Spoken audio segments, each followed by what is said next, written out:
Israël plante son drapeau au Liban et veut le faire savoir. Le 31 mai 2026, l'armée israélienne a annoncé la prise de la forteresse de Beaufort dans le sud du Liban. Une image trophée chargée de références historiques, et voici 3 détails pour le comprendre. Premier détail, ces fortifications en ruine. Ce sont celles du château de Beaufort, perché à 700 mètres d'altitude. Il a été construit par les croisés au XIIe siècle et a souvent été le terrain d'affrontement. Occupé jusqu'en 1982 par l'Organisation de libération de la Palestine, puis par l'armée israélienne jusqu'en 2000 et par le Hezbollah depuis. Son intérêt stratégique est simple. Grâce à sa localisation géographique et sa topographie, contrôler cette forteresse permet de dominer une large partie du sud du Liban et les localités de Galilée au nord d'Israël.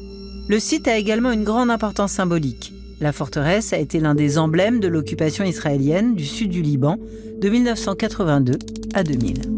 Et c'est d'ailleurs ce que raconte le deuxième détail, ce drapeau israélien planté au sommet. Faire cette image très symbolique, c'était l'objectif. L'armée israélienne a aussi publié des images dignes d'un jeu vidéo de la prise du château, avec caméras embarquées et plans de drone. Et le ministre israélien de la Défense a insisté sur le message. 44 ans après la bataille de 1982, le drapeau israélien flotte à nouveau sur la forteresse. Il fait référence à la bataille de Beaufort. L'armée israélienne s'était alors emparée du site après de violents combats.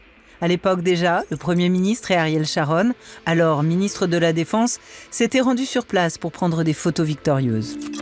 Troisième détail, ce drapeau jaune et vert. Juste à côté du drapeau israélien, cet autre drapeau, c'est celui de la brigade Golani. C'est la plus ancienne brigade d'infanterie de l'armée israélienne. Et ce détail est très riche de sens lui aussi. Car comme en 1982, ce sont des soldats de cette unité qui ont repris la forteresse. La brigade Golani est souvent envoyée en première ligne et régulièrement célébrée en Israël. Mais son nom est aussi associé à plusieurs crimes de guerre commis à Gaza.